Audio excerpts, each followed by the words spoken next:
Ada ikhlas, ada riya. Ibadah yang diterima adalah ikhlas, yang tidak diterima adalah ibadah sedekah dengan riya. Tempatnya ikhlas dan riya adalah di dalam hati. Karena itu tempatnya di dalam hati, maka kita tidak perlu menunjuk orang lain bahasanya dia punya riya. Jangan katakan dia riya, bukan urusan kita, karena kita tidak tahu apa yang di hatinya seseorang. Kalau pengen menunjuk ikhlas, tunjuklah yang di hati orang. Kalau anda pengen menunjuk riya, tunjuk dalam diri sendiri, jangan menunjuk orang lain. Kita tidak tahu apa yang dia inginkan di balik itu semuanya. Coba, mungkin apa penilaian anda jika suatu ketika ada orang menyumbang ke masjid ini lalu berbisik kepada pengurus masjid, yang bisiknya bunyinya begini, tolong umumkan setiap majlis hari Jumat, setiap sebelum khutbah umumkan kalau saya sedekah. Mungkin orang pada berkata bahasanya, wah ini riya, kan begitu. Begitu aja pakai diumumkan sedekah. Anda tidak tahu sesungguhnya dia memerangi riya. Dia nyumbangnya 100 juta, hanya minta diumumkan 10 juta. Dia nyumbangnya 100 juta, cuman minta diumumkan 10 juta. Dia ingin mengelabui setan 10 juta. Coba, kalau anda menyumbang 100 juta, salah ngumumkan 10 juta, oh tes anda, kok 10 juta? Kan itu. Tapi dia dibalik. Kita tidak tahu bagaimana dia memerangi riya. Maka ingat, kalau bicara riya, ke sini, jangan ke orang lain. Anda tidak tahu yang di hatinya orang. Kalau bicara ikhlas, husnudzon, mungkin dia ikhlas. Tampaknya riya, mungkin dia termasuk orang yang ingin menutupi keikhlasannya dengan gaya riya. Kita tidak tahu. Kemudian memang hadis Nabi disebutkan ibadah yang istimewa itu menjadi sebab dipadamkan api adalah kalau sedekah itu sembunyi.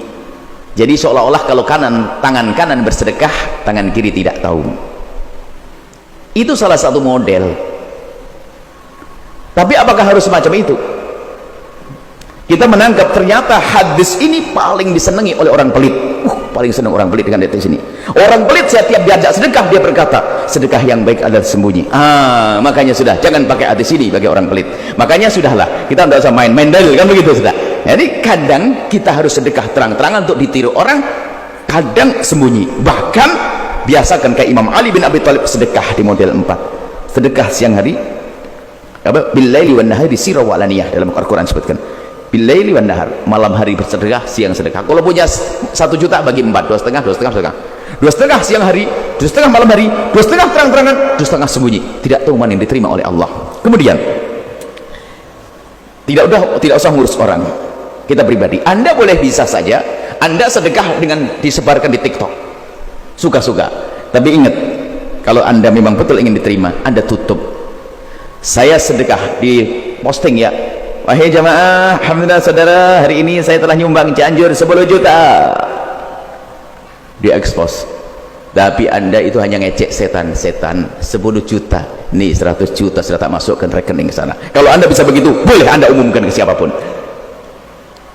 Sekarang 10 jutanya adalah bohongan, dikembalikan lagi, hanya sekedar posting, balik lagi dia kong-kali-kong, balikan pura-pura saja. Wah, ini adalah bencana alam dunia akhirat itu orang itu ya. Itu jadi masalah ikhlas itu sangat pribadi sekali. Yuk kita sekarang belajar ikhlas untuk diri kita, tanpa harus sibuk kita ngurusi orang itu ikhlas atau tidak ikhlas. Itu pribadi, kita nggak tahu.